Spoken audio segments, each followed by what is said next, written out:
బొరుగులు లేదా మరమరాలు ఉగ్గాని అండి ఇది. మేమైతే బొరుగులు ఉగ్గాని అని అంటాము. రాయలసీమలో ఒక స్పెషల్ టిఫిన్ అంటూ ఏంటంటే బొరుగులు ఉగ్గాని బజ్జీలే అండి. ఇక్కడ బొరుగులు ఉగ్గాని చూడండి పొడి పొడిగా చాలా బాగా వచ్చింది. ఒక చిన్న పొడి యాడ్ చేయడం వల్ల ఈ బొరుగులు ఉగ్గానికి మరింత టేస్ట్ అంటూ వస్తుందండి. ఆ పొడి ఏంటో ఫుల్ వీడియోలో చూసేయండి. హాయ్ ఫ్రెండ్స్, అందరు ఎలా ఉన్నారు? అందరూ బాగుండాలని కోరుకుంటూ welcome back to Hedanshi cute talk. మీరు కనుక నా ఛానల్ కొత్తగా చూస్తున్నట్టయితే ప్లీజ్ సబ్స్క్రైబ్ చేసేసుకోండి. ఇవాళ నేను మీకు బొరుగులు ఉగ్గాని ఎలా తయారు చేయాలో చూపిస్తున్నానండి. బొరుగులు ఉగ్గానికి కావాల్సిన పదార్థాలు బొరుగులు లేదా మరమరాలు, పచ్చిమిర్చి, ఒక ఆనియన్, ఒకటి టమాటో, తగినంత ఎండు కొబ్బరి ముక్కలు చేసుకొని పెట్టుకోవాలండి. ఎండు కొబ్బరి ముక్కలు అనేటివి ఇలా మిక్సీ పట్టేసుకోవాలండి స్మూత్గా. పచ్చిమిర్చి, ఉప్పు, ఉంటే కొత్తిమీర, ఈ మూడు ఇలా మెత్తగా గ్రైండ్ చేసేసుకోవాలండి. పోపుకి ఆవాలు, జీలకర్ర, ఎండుమిర్చి, కరివేపాకు రెడీగా పెట్టుకోవాలండి. ముందుగా బొరుగులన్నవి నీళ్ళల్లో నానపెట్టుకోవాలండి. ఒక 1 మినిట్ పాటు నానపెట్టుకుంటే సరిపోతుంది. అలా చేత్తో ప్రెస్ చేసుకుంటూ నానపెట్టుకోవాలండి బొరుగులన్నవి మెత్తగా నానిన తర్వాత 2 చేతులతో నానిన బొరుగులు తీసేసుకొని గట్టిగా పిండేస్తే బొరుగుల్లో ఉన్న వాటర్ కంటెంట్ మొత్తం వెళ్ళిపోయి డ్రైగా అవుతాయండి బొరుగులన్నవి. ఇలా గట్టిగా పిండుకున్న బొరుగులన్నీ ఒక గిన్నెలో వేసుకోవాలి. చూడండి, గట్టిగా పిండేస్తే మనకి బొరుగుల్లో ఉన్న నీళ్ళన్నీ వెళ్ళిపోయి బొరుగులన్నవి మనకి డ్రైగా తయారవుతాయి.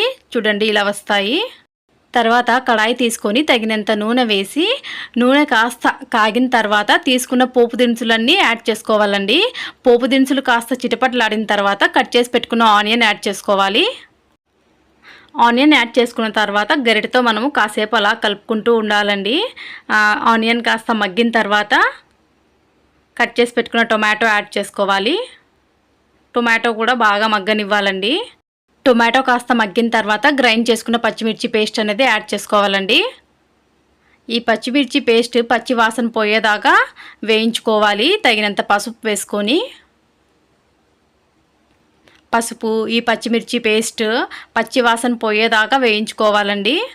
ఇలా కలుపుకుంటున్న గుజ్జుని కాస్తంత పక్కకు తీసి నిమ్మ పులుసు కలుపుకున్నట్టయితే చిత్రాన్నం గుజ్జు తయారవుతుందండి. ప్లెయిన్ రైస్ కలుపుకొని మనం కలర్ రైస్ చేసుకోవచ్చండి.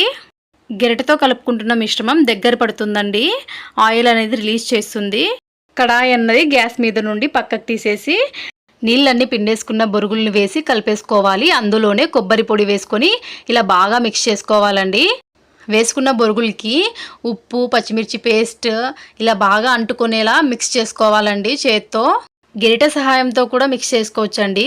కానీ గెరిటతో మిక్స్ చేసుకోవడం వల్ల మనకి ఉప్పు, పచ్చిమిర్చి పేస్ట్ సరిగా అంటుకోదండి బొరుగులకి. చేత్తో ఇలా కలుపుకుంటూ ఉంటేనే మనకి ఉప్పు కానీ, పచ్చిమిర్చి పేస్ట్ కానీ, వేసుకున్న ఆయిల్ కానీ బొరుగులు అన్నీ పట్టేసి మంచి టేస్ట్ వస్తుందండి బొరుగులు ఉగ్గాని అన్నది.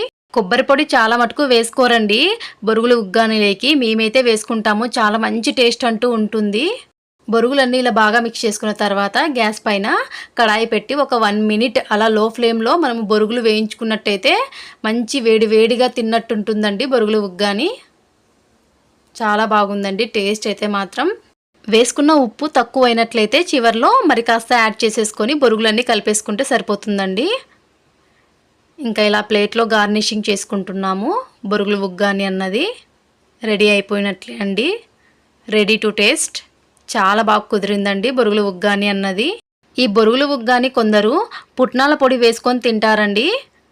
ఇంకా మంచి కాంబినేషన్ ఏంటంటే బజ్జీలు. బొరుగులు ఉగ్గాని అంటేనే కాంబినేషన్ బజ్జీలు కదండి.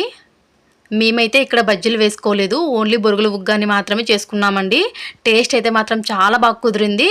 Thanks for watching the video. Don't forget to comment, like, share and subscribe.